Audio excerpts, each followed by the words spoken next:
Good morning students, मैं नीतू चौधरी स्वागत करती हूँ आपका अपने परिवार स्वाध्याय श्री में। तो कैसे हैं आप सभी? आई होप अच्छे होंगे, स्वस्थ होंगे, घर पर होंगे, अपना और अपने परिवार वालों का ख्याल रख रहे होंगे। तो जैसा कि आप सभी को पता है, ये हमारी करंट अफेयर की क्लास है जो डेली सुबह 6 बजे होती है। तो इसे आपको डेली लेना है। बेस्ट क्वेश्चन आपके लिए लेकर आए जाते हैं जिससे आपके एग्जाम में आपको मदद मिल सके। ठीक है, तो एक एक क्वेश्चन बहुत ही इंपॉर्टेंट है। कॉपी और पेन लेके बैठेंगे, एक एक क्वेश्चन को नोट डाउन करते हुए चलेंगे। तो शुरुआत करते हैं फर्स्ट क्वेश्चन से। फर्स्ट क्वेश्चन क्या है आज का हमारा कि हाल ही में विश्व पैरा एथलेटिक्स ग्रैंड प्रिक्स का आयोजन संयुक्त अरब अमीरात के किस शहर में किया गया है? बताएंगे फटाफट से, किस शहर में किया गया है? किसके? यूएई के किस शहर में किया गया है? तो ये किया गया है दुबई में। कहाँ पर किया गया है? दुबई में किया गया है। अगर यूएई की कैपिटल की बात करें तो अबू धाबी यहाँ की कैपिटल हो जाती है। क्या हो जाती है? कैपिटल हो जाती है। तो कहाँ पर किया गया है ये आयोजन? जो विश्व पैरा एथलेटिक्स ग्रैंड प्रिक्स है, इसका आयोजन जो यूएई है, संयुक्त अरब अमीरात है, उसके दुबई शहर में किया गया है। ठीक है, चलिए इसी से रिलेटेड कुछ क्वेश्चन देख लेते हैं कि इस आयोजन में कितने देशों ने और कितने एथलीट ने भाग लिया था। बताएंगे फटाफट से, इस आयोजन में कितने देश थे और कितने एथलीट थे? तो कितने देश थे? 45 देश थे और 450 एथलीट। कितने? 45 देश और 450 एथलीट्स ने भाग लिया था इस आयोजन में। नेक्स्ट इसी में है कि विश्व पैरा एथलेटिक्स में भारत ने कितने गोल्ड जीते हैं? इसमें जो विश्व पैरा एथलेटिक्स है, इसमें भारत ने कितने गोल्ड जीते हैं? तो भारत ने 2 गोल्ड जीते हैं और कितने पदक जीते हैं? 7 और पदक जीते हैं, यानी टोटल 9 पदक जीते हैं। 2 गोल्ड के और 7 और पदक भी है, जिसमें कांस्य पदक है, रजत पदक है, वो भी है। तो टोटल कितने जीते हैं? टोटल जीते हैं 9 पदक और 2 जिसमें गोल्ड है। नेक्स्ट है इसी में कि जो पहला पैरा ओलंपिक खेल था वो कब और कहाँ हुआ था? यानी जो सबसे पहले पैरा ओलंपिक खेल हुए थे वो सबसे पहले कहाँ पर हुए थे? तो ये हुए थे रोम में। कहाँ पर हुए थे? रोम में हुए थे। और जो किस समय हुए थे, मतलब कौन से सन में हुए थे? तो 1960 में हुए थे। कब हुए थे? अगर क्वेश्चन आता है कि सबसे पहले पैरा ओलंपिक कब हुए थे और किस समय हुए थे, किस सन में हुए थे, तो 1960 में रोम में हुए थे। कहाँ हुए थे? रोम में। चलिए फटाफट से स्क्रीनशॉट लेंगे या नोट डाउन करेंगे। नेक्स्ट क्वेश्चन पे चलेंगे। सेकंड क्वेश्चन है कि मार्च 2022 में ऑस्कर अवार्ड का कौन सा संस्करण आयोजित किया जाएगा? ये संस्कार नहीं, संस्करण है, इसे संस्करण कर लेंगे। संस्करण, ठीक है। कौन सा संस्करण आयोजित किया जाएगा? 84वां, 94वां, 93वां या 83वां? बताएंगे। तो कौन सा किया जाएगा? 2022 में ऑस्कर अवार्ड का 94वां संस्करण आयोजित किया जाएगा। 94वां किया जाएगा। ठीक है। अगर बात करें ऑस्कर अवार्ड की कि 2021 में किस फिल्म को ऑस्कर अवार्ड मिला?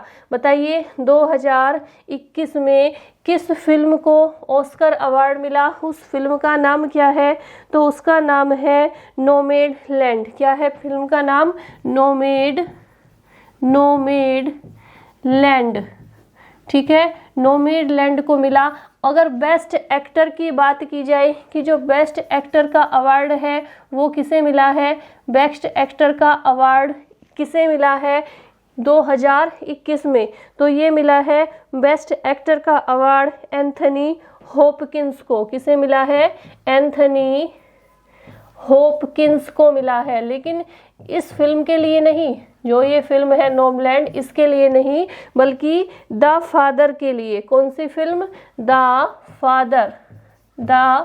फादर के लिए मिला है। ठीक है, किसे मिला? एंथनी हॉपकिंस को। नेक्स्ट क्वेश्चन है कि 2022 दादा साहेब पुरस्कार, फाल्के पुरस्कार है जो, वो किसे मिला? फिल्म ऑफ द ईयर का किसे मिला? जो 2022 दादा साहेब फाल्के पुरस्कार है वो फिल्म ऑफ द ईयर का मिला पुष्पा द राइज।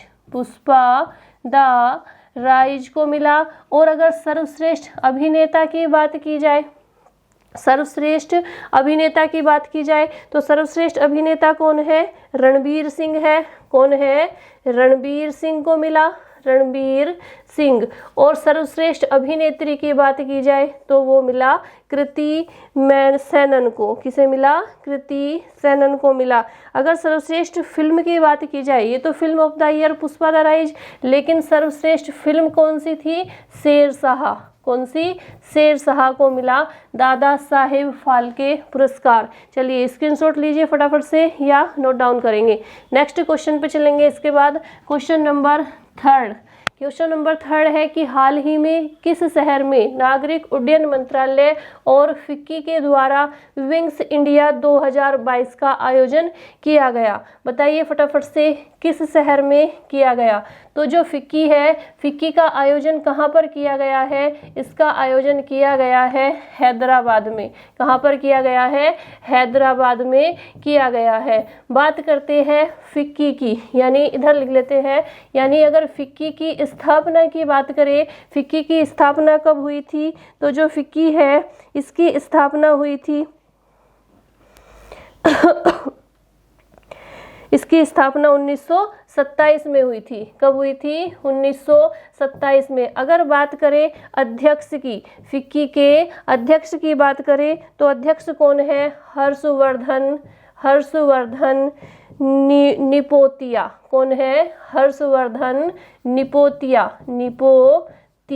फिक्की के अध्यक्ष है। अगर बात करें हेडक्वार्टर यानी मुख्यालय की, मुख्यालय कहाँ पर है फिक्की का? तो मुख्यालय हो जाता है नई दिल्ली में। कहाँ पर है मुख्यालय? नई दिल्ली में है। अगर बात करें संस्थापक की, इसकी स्थापना किसने की थी? संस्थापक कौन है? तो वो 2 लोग थे, एक थे पुरुषोत्तम दास ठाकुर दास, और दूसरे कौन थे? घनश्याम दास। ठीक है, तो पुरुषोत्तम दास, ठाकुर दास व घनश्याम दास ने फिक्की की स्थापना की थी। ये इसके संस्थापक थे। और जो इसकी स्थापना थी वो कब की थी? इन्होंने 1927 में की थी। ठीक है, राइट आंसर क्या हो जाता है? हैदराबाद हो जाता है। ऑप्शन सी हो जाता है। हैदराबाद के बारे में आप सभी को पता है, हैदराबाद किसकी राजधानी है? तेलंगाना की राजधानी है। तेलंगाना 2014 में आंध्र प्रदेश से अलग करके एक अलग स्टेट बनाया गया था तेलंगाना की राजधानी क्या है? हैदराबाद है। तो जो इसका आयोजन है फिक्की के द्वारा, विंग्स इंडिया 2022 का जो आयोजन है वो कहाँ पर किया गया है? हैदराबाद में किया गया है। चलिए फटाफट से नोट डाउन करेंगे। नेक्स्ट क्वेश्चन पे चलेंगे। Question number 4। चलिए फिक्की का ये मैंने आपको बता ही दिया है, इसके बारे में। 4 है all India open badminton championship 2022 में भारत के लक्ष्य सेन ने कौन सा स्थान हासिल किया? बताएंगे कौन सा स्थान हासिल किया? किसने? लक्ष्य सेन ने। तो जो लक्ष्य सेन है इन्होंने दूसरा स्थान हासिल किया है, 2nd स्थान इन्होंने हासिल किया है, यानी दूसरे नंबर पर है। ठीक है, अगर बात करें कि जो इसी बैडमिंटन चैंपियनशिप 2022 है, इसमें पहले स्थान पर कौन है? प्रथम स्थान पर कौन है? उनका नाम क्या है? बताएंगे। जो 2022 बैडमिंटन ओपन चैंपियनशिप है, इसमें प्रथम स्थान पर दूसरे स्थान पर तो कौन हो गए? लक्ष्य सेन हो गए। और प्रथम स्थान पर कौन हो गए? ये हो गए एक्सलेशन, क्या नाम है इनका? विक्टर एक्सलेशन इनका नाम है। पुरुष एकल वर्ग में ये प्रथम स्थान पर है। ठीक है, नेक्स्ट है कि बैडमिंटन की शुरुआत कब हुई थी? जो बैडमिंटन खेल है उसकी शुरुआत कब हुई थी? तो ये हुई थी 1873 में। कब हुई थी? 1873 में हुई थी। नेक्स्ट है यूएसए ओपन की शुरुआत कब हुई थी? यूएसए ओपन की शुरुआत की बात की जाए तो ये 1881 में हुई थी। जो यूएसए ओपन है वो कब खेला जाता है? अगर बात की जाए यूएसए ओपन कब खेला जाता है तो ये अगस्त सितंबर में खेला जाता है, अगस्त से सितंबर तक। ऑस्ट्रेलियाई ओपन, नेक्स्ट है ऑस्ट्रेलियाई ओपन की शुरुआत कब हुई थी? तो ऑस्ट्रेलियाई ओपन है जो इसकी शुरुआत हुई थी 1905 में। सबसे बाद में किसकी हुई थी? 1905 में ऑस्ट्रेलियाई ओपन की बात की थी। अगर इसकी बात की जाए ये कब से कब तक खेला जाता है, तो ये जनवरी में खेला जाता है। कब खेला जाता है? जनवरी में। अगर बात की जाए फ्रेंच ओपन, फ्रेंच ओपन की जो शुरुआत है वो कब हुई थी? तो फ्रेंच ओपन की शुरुआत हुई थी 1891 में। कब हुई थी? 1891 में। और ये कब खेला जाता है? मई जून में खेला जाता है। कब खेला जाता है? मई जून में। चलिए फटाफट से स्क्रीनशॉट लीजिए। इसमें एक और है, अभी ये याद करने की एक ट्रिक है, वो भी बताऊंगी मैं अभी। इसमें एक और है, वो शायद इसमें इन्होंने टाइप नहीं किया, उसका नाम मैं खुद लिख देती हूँ। विंबलडन। क्या है? विंबलडन। एक सेकंड, चलिए मैं यहाँ पे लिख देती हूँ विंबलडन। विंबलडन। अगर विंबलडन की बात करें तो इसकी शुरुआत कब हुई थी? विंबलडन की सबसे पुराना है ये 1877 में इसकी शुरुआत हुई थी। और ये कब खेला जाता है? ये खेला जाता है जून जुलाई में। कब खेला जाता है? जून जुलाई में खेला जाता है। तो ये 4 क्या है? टूर्नामेंट है। तो इन्हें कैसे याद रखेंगे? अपवाह से याद रखेंगे। AFWA, अफवाह से। ऑस्ट्रेलियाई, फ्रेंच और विंबलडन, और ए से यूएस ओपन यानी अमेरिका हो गया। और अमेरिका को क्या बोलते हैं?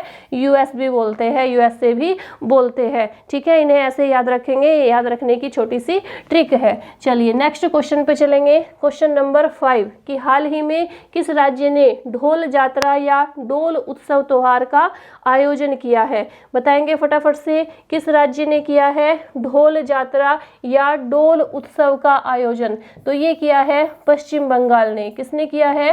वेस्ट बंगाल ने किया है। ठीक है, वेस्ट बंगाल ने इसका आयोजन किया है। अगर इसी की तरह और जो फेस्टिवल है और जो त्योहार है उनकी बात की जाए कि कौन कौन से स्टेट से है, तो उन्हें भी देख लेते हैं। जैसे फ्लेमिंगो है, बार बार ये आपके एग्जाम में पूछे जाते हैं। कुछ इंपॉर्टेंट त्योहार जो बार बार आपके एग्जाम में पूछे जाते हैं, तो जैसे फ्लेमिंगो है। फ्लेमिंगो कहाँ का त्योहार है? ये आंध्र प्रदेश का है। कहाँ का है? आंध्र प्रदेश का। इसके बाद नेक्स्ट है धनु जात्रा। धनु जात्रा कहाँ का है?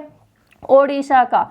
ओडिशा का त्योहार है। ये अक्सर आपके एग्जाम में पूछे जाते हैं। नुआखाई, नुआखाई भी कहाँ का हो जाता है? ये भी ओडिशा का ही हो जाता है। कहाँ का हो जाता है? ओडिशा का। ठीक है, इसके बाद आ जाता है लाई हरोबा। क्या है? लाई हरोबा। ये कहाँ का हो जाता है? त्रिपुरा का प्रमुख त्योहार है।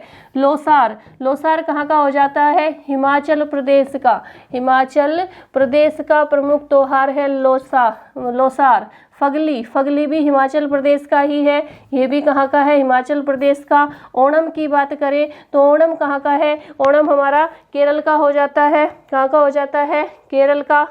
ओणम और पोंगल में आप लोग कंफ्यूज रहते हैं, और पोंगल हो जाता है हमारा असम तमिलनाडु का। कहाँ का? तमिलनाडु का।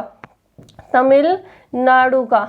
और बात करें अंबुमाची मेला की, तो जो अंबुमाची मेला है वो कहाँ का है? कहाँ पर लगता है? ये असम में लगता है, कामाख्या मंदिर में। कहाँ पर लगता है? कामाख्या मंदिर प्रसिद्ध मंदिर है असम का, और ये अंबुमाची मेला वहाँ पर लगता है। ये कई बार आपके एग्जाम में पूछा जा चुका है। अंबुमाची मेला कहाँ पर लगता है? तो ये लगता है हमारा असम में। एक बार फिर से देख लेते हैं। फ्लेमिंगो आंध्र प्रदेश का प्रमुख त्योहार है। धनु जात्रा ओडिशा, नुआखाई ओडिशा, लाई हरोबा त्रिपुरा, लोसार और फगली हिमाचल प्रदेश, ओणम केरल, पोंगल तमिलनाडु और अंबुमाची मेला असम। चलिए फटाफट से स्क्रीनशॉट लेंगे इनका, या नेक्स्ट क्वेश्चन पे चलेंगे। ठीक है, तो नेक्स्ट क्वेश्चन क्या है? क्वेश्चन नंबर कौन सा आ जाता है हमारा? 6 आ जाता है। क्वेश्चन नंबर 6 है कि प्रित्जकर आर्किटेक्चर पुरस्कार से हाल ही में किस आर्किटेक्चर शिक्षक सामाजिक कार्यकर्ता को सम्मानित किया गया है? बताइए फटाफट से, किसे सम्मानित किया गया है? प्रित्जकर आर्किटेक्चर पुरस्कार से। तो फ्रांसिस केरे को सम्मानित किया गया है। किसे किया गया है? फ्रांसिस केरे को सम्मानित किया गया है। अगर बात की जाए कि जो प्रित्जकर आर्किटेक्चर पुरस्कार है वो किस क्षेत्र से संबंधित है, तो ये हो जाता है हमारा वास्तुशास्त्र का सर्वोच्च पुरस्कार माना जाता है। किसका? वास्तुशास्त्र का सर्वोच्च पुरस्कार माना जाता है प्रित्जकर आर्किटेक्चर पुरस्कार।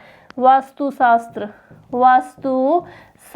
का सर्वोच्च पुरस्कार माना जाता है। सर्वोच्च पुरस्कार माना जाता है। नेक्स्ट है इसी में क्वेश्चन की जो प्रित्जकर आर्किटेक्चर पुरस्कार 2021 ये किसे दिया गया? 2021 2022 तो दिया गया अभी जो मैंने बताया आपको फ्रांसिस केरे को, लेकिन जो 2021 है वो किसे दिया गया? तो वो दो लोगों को दिया गया है, एनी लेकेटन और जीन फिलिप को। किसे? जीन फिलिप और एनी लेकेटन 2021 का इन दोनों को दिया गया है और 2022 का फ्रांसिस केरे को। इसके बाद आ जाता है, एक होता है पुलित्जकर, ये क्या था? प्रित्जकर, और ये होता है पुलित्जकर। जो पुलित्जकर पुरस्कार है वो किस क्षेत्र में दिया जाता है और इसकी शुरुआत कब हुई थी? तो जो ये पुलित्जकर पुरस्कार है ये पत्रकारिता के क्षेत्र में दिया जाता है। कब दिया जाता है? पत्रकारिता के क्षेत्र में दिया जाता है। और बात करें इसकी शुरुआत की, तो जो इसकी शुरुआत थी ये 1917 में हुई थी। कब हुई थी? 1917 में इसकी शुरुआत हुई थी और ये किस में दिया जाता है? पत्रकारिता के क्षेत्र में दिया जाता है। अगर बात करें कि जो पुलित्जकर पुरस्कार 2021 है वो किसे दिया गया, तो भारतीय मूल की मेघा राजगोपालन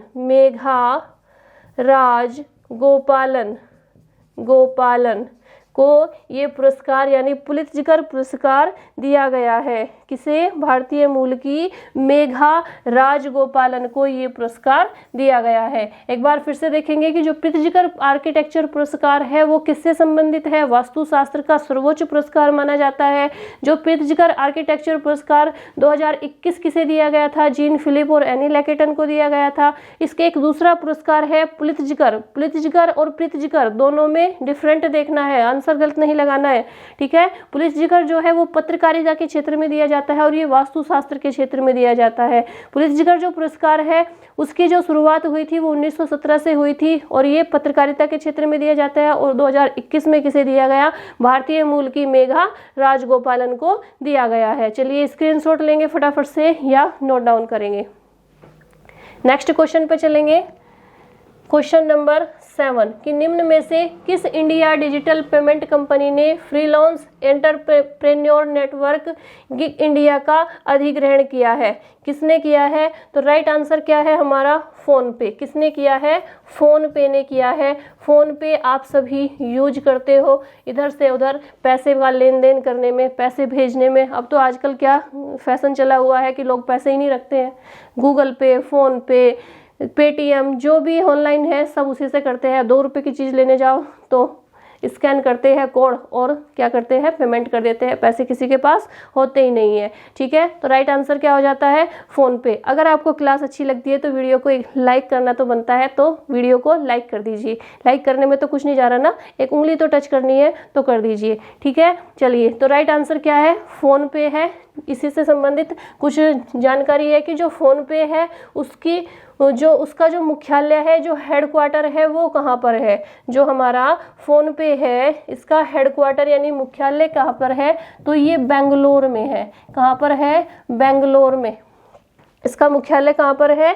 बेंगलोर में है। और अगर इसकी स्थापना की बात की जाए तो ये ज़्यादा पुराना नहीं है, अभी शुरुआत हुई है कुछ साल पहले ही, 2015 में ही इसकी शुरुआत हुई है। अगर संस्थापक की बात की जाए तो 3 लोग हैं इसमें, समीर निगम, कौन कौन है? समीर निगम है, राहुल चारी है और बुर्जिंग इंजीनियर। कौन कौन है? समीर निगम, राहुल चारी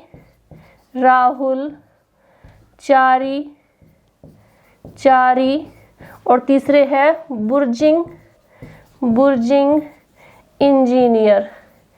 इंजीनियर, इन तीनों ने मिलकर इसकी शुरुआत की थी फोन पे की 2015 में। इसका हेडक्वार्टर कहाँ पर हो जाता है? बेंगलोर में हो जाता है। बेंगलोर में इसका क्या हो जाता है? हेडक्वार्टर हो जाता है। शुरुआत इसकी दिसंबर 2015 में हुई थी। कब हुई थी? दिसंबर 2015 में इसकी शुरुआत हुई थी। चलिए स्क्रीनशॉट लीजिए फटाफट से। नेक्स्ट क्वेश्चन पे चलेंगे। क्वेश्चन नंबर 8 के हाल ही में नीति आयोग के महिला उद्यमिता मंच द्वारा वुमेन ट्रांसफॉर्मिंग इंडिया अवार्ड के कौन से संस्करण का आयोजन किया गया है? बताएंगे फटाफट से। कौन से संस्करण का आयोजन किया गया है? तो ये किया गया है 5वें संस्करण का। कौन से संस्करण का? 5वें संस्करण का आयोजन किया गया है। इसमें एक शब्द आया है नीति आयोग। नीति आयोग की बात करें तो जो नीति आयोग है उसकी स्थापना कब हुई थी? नीति आयोग की स्थापना 2015 में हुई थी। कब हुई थी? 2015 में। किसकी जगह? 2015 में योजना आयोग की जगह। पहले क्या था? योजना आयोग था, उसकी जगह नीति आयोग को बनाया गया। अगर इसकी बात करें मुख्यालय की यानी हेडक्वार्टर की, तो इसका मुख्यालय आप सभी को पता है नई दिल्ली में है। कहाँ पर है? नई दिल्ली में है। और अगर बात करें अध्यक्ष की, तो अध्यक्ष कौन होता है नीति आयोग का? प्रधानमंत्री होता है। और प्रधानमंत्री कौन है? नरेंद्र मोदी है। तो वर्तमान में अध्यक्ष कौन है? नरेंद्र मोदी। बात करें उपाध्यक्ष की वर्तमान में उपाध्यक्ष कौन है? तो वर्तमान में उपाध्यक्ष है राजीव कुमार। कौन है? राजीव कुमार। और अगर बात करें सीईओ की कि इसके वर्तमान में नीति आयोग के सीईओ कौन है, तो उनका नाम है अमिताभ कांत। क्या है उनका नाम? अमिताभ कांत। अमिताभ बच्चन नहीं, अमिताभ कांत इसके सीईओ है। कभी आप लोग समझने लगे कि अमिताभ बच्चन इसके सीईओ है। अमिताभ कांत और राजीव कुमार है वो क्या है? उपाध्यक्ष है। और अध्यक्ष कौन होता है? प्रधानमंत्री होता है। और वर्तमान में हमारे प्रधानमंत्री कौन है? नरेंद्र मोदी जी है। ठीक है, फटाफट से स्क्रीनशॉट लीजिए या नोट डाउन करेंगे। चलिए आगे चलेंगे। क्वेश्चन नंबर 9 कि हाल ही में किस राज्य सरकार ने भ्रष्टाचार विरोधी हेल्पलाइन की शुरुआत की है? किस राज्य सरकार ने भ्रष्टाचार विरोधी हेल्पलाइन की शुरुआत की है? तो पंजाब ने की है। आप सभी को पता है पंजाब में कौन सी पार्टी आई है? आप आई है। कौन? केजरीवाल जी आए हैं वहाँ पर। अभी वहाँ पर मुख्यमंत्री नहीं बने हैं क्योंकि अभी तक शपथ जो ग्रहण है वो नहीं की गई है। शपथ समारोह अभी तक नहीं हुआ है। बात करते हैं राज्यपाल की, तो अभी तक राज्यपाल कौन है? राज्यपाल है बनवारी लाल पुरोहित। कौन है? बनवारी लाल पुरोहित है। अगर पंजाब की बात करें गठन की, तो गठन कब हुआ था? 1 नवंबर 1966 को पंजाब का गठन हुआ था। कब हुआ था? 1 नवंबर 1966 को। अगर बात करें सीएम का तो अभी पता ही नहीं है। अगर बात करें कि विधानसभा में कितनी सीटें हैं, विधानसभा में कितनी सीटें हैं पंजाब में, तो कितनी है? 117 सीटें। कितनी सीटें हैं? 117 सीटें हैं। अगर बात करें राज्यसभा की, राज्यसभा, तो राज्यसभा में है मात्र 7 सीटें और लोकसभा में है 13 सीटें। कितनी है? लोकसभा में 13 सीटें हैं। और जिले भी कितने? जिले की बात करें तो पंजाब में 23 जिले हैं। कितने जिले हैं? मात्र 23 जिले हैं पंजाब में। और अगर पंजाब के सबसे बड़े शहर की बात करें तो सबसे बड़ा शहर हो जाता है लुधियाना। सबसे बड़ा शहर हो जाता है लुधियाना। लुधियाना आप लोगों ने सुना ही होगा, गाने में भी आता है। कौन सा है वो गाना? कुड़ी अम्बाले वाली है जट लुधियाने वाला, सुना है ना? तो जो लुधियाना है वो पंजाब का सबसे बड़ा शहर है। चलिए फटाफट से स्क्रीनशॉट लेंगे या नोट डाउन करेंगे। नेक्स्ट चलेंगे। क्वेश्चन नंबर 9 के बाद आ जाता है हमारी कल की पुस्तक। मैंने आपको कल एक पुस्तक का नाम पूछा था कि उसके जो लेखक है उनका नाम क्या है, लेकिन आप लोगों ने उसका आंसर नहीं दिया। ठीक है, तो जो आधे अधूरे पुस्तक है उसके लेखक का नाम क्या है? उनके लेखक का नाम है मोहन राकेश। क्या है? मोहन राकेश। तो नोट डाउन कर लेंगे इसे, मोहन राकेश। ठीक है। और कल का इतिहास का प्रश्न क्या था हमारा कि जो भारत का प्रसिद्ध राष्ट्रीय वाक्य सत्यमेव जयते है, सत्यमेव जयते, ये कहाँ से लिया गया है? ये हमारा कल का इतिहास का प्रश्न था। तो ये लिया गया है मुंडको उपनिषद से। किससे लिया गया है? मुंडको उपनिषद से। उपनिषद आप लोगों ने पढ़े होंगे, तो उसमें एक उपनिषद आता है मुंडको उपनिषद। एक होता है मांडुक्य, एक होता है मुंडक, और एक होता है बहुत सारे हैं, मांडुक्य, मुंडक, छांदोग्य, तैतरीय, ऐतरीय, दुनिया भर के है, ठीक है। लेकिन ये किससे लिया गया है? ये लिया गया है मुंडको उपनिषद से। चलिए फटाफट से स्क्रीनशॉट लीजिए इसका, कल के इतिहास के प्रश्न का और कल की पुस्तक का। तो आज की हमारी जो पुस्तक है वो क्या है? आज की पुस्तक है हमारी ए सॉन्ग ऑफ इंडिया। कौन सी पुस्तक है? ए सॉन्ग ऑफ इंडिया के लेखक कौन है? इसका आंसर आप लोग मुझे कमेंट बॉक्स में देंगे। और आज का हमारा इतिहास का प्रश्न है कि भारत में पहली बार सार्वजनिक निर्माण विभाग की स्थापना किसने की थी? भारत में पहली बार सार्वजनिक निर्माण विभाग की जो स्थापना थी वो किसने की थी? ये तो हो गए हमारे आज का इतिहास का प्रश्न। ये हो गई हमारी आज की पुस्तक जो आपको याद करनी है। और थोड़ा एक बार फटाफट से कल का रिवीजन कर लेते हैं, जिससे हमें लगे कि जो हमने कल पढ़ा था वो हमारे थोड़ा थोड़ा याद है, ठीक है। फर्स्ट क्वेश्चन क्या था कल का कि हाल ही में किस भारतीय अर्थशास्त्री को संयुक्त राष्ट्रीय के सलाहकार बोर्ड में शामिल किया गया? तो जयति घोष को किया गया। फटाफट से करते हुए चलेंगे क्योंकि ये क्वेश्चन हम कल डिटेल में पढ़ चुके हैं। हाल ही में किस भारतीय मूल के चिकित्सक को व्हाइट हाउस का नया कोविड-19 प्रतिक्रिया समन्वयक नियुक्त किया गया? तो आशीष झा को किया गया। नेक्स्ट है कि हाल ही में किसने UPI light on device wallet कार्य क्षमता तैयार की? तो किसने की? National payments corporation of India ने की। नेक्स्ट क्वेश्चन है कि हाल ही में फार्मूला 1 बहरीन ग्राउंड पिक्स 2022 किसने जीता? तो ये जीता था चार्ल्स लेक्लर ने। किसने जीता था? चार्ल्स लेक्लर ने। नेक्स्ट है दूसरे कार्यकाल के लिए मणिपुर राज्य के सीएम पद की शपथ किसने ली थी? तो ये ली थी एन वीरेंद्र सिंह ने। नेक्स्ट क्वेश्चन है मार्च 2022 में किस देश ने बीएनपी परिवास ओपन टूर्नामेंट का आयोजन किया था? तो ये किसने किया था? अमेरिका ने किया था। नेक्स्ट है हाल ही में किस बैंक ने स्मार्ट हब व्यापार कार्यक्रम और ऑटो फास्ट ऐप लॉन्च करने की घोषणा की? तो किसने की? एक्सिस बैंक ने की। नेक्स्ट है मुख्यमंत्री चा श्रमिक कल्याण प्रकल्प नामक योजना किस राज्य ने लॉन्च की? तो ये की थी त्रिपुरा ने। नेक्स्ट है वर्ष 2022 स्पोर्ट्सर एसएस अवार्ड में पुरुषों के प्रतिष्ठित sport star of the year में से किस खिलाड़ी को सम्मानित किया गया? तो ये किया गया था देवेंद्र झाझरिया को। और हाल ही में पहले पैरा एथलीट खिलाड़ी कौन बन गए जिन्हें पद्म विभूषण, इसमें कौन सा था हमारा? नीरज चोपड़ा, ठीक है। इसमें है हाल ही में पहले पैरा एथलीट कौन बन गए जिन्हें पद्म भूषण पुरस्कार से सम्मानित किया गया? तो ये किया गया था देवेंद्र झाझरिया को, ठीक है। तो ये हमारे 10 क्वेश्चन कल के थे जो आपको रिवाइज करा दिए गए, जिससे आपको याद रहे कि कल के जो क्वेश्चन थे वो एक बार और पढ़ेंगे तो वो हमारे माइंड में सेट हो जाते हैं, ठीक है। अगर आपको क्लास अच्छी लगती है तो कमेंट करके बताएं। अगर क्लास में कुछ कमी है तो भी कमेंट करके बताएं कि क्लास में ये कमी है, ठीक है। और अगर लगता है कि कंटेंट अच्छा है, क्वेश्चन अच्छे हैं, तो वीडियो को शेयर कीजिए, ठीक है। तो आज के लिए इतना ही रखेंगे। धन्यवाद। जय हिंद, जय भारत। धन्यवाद।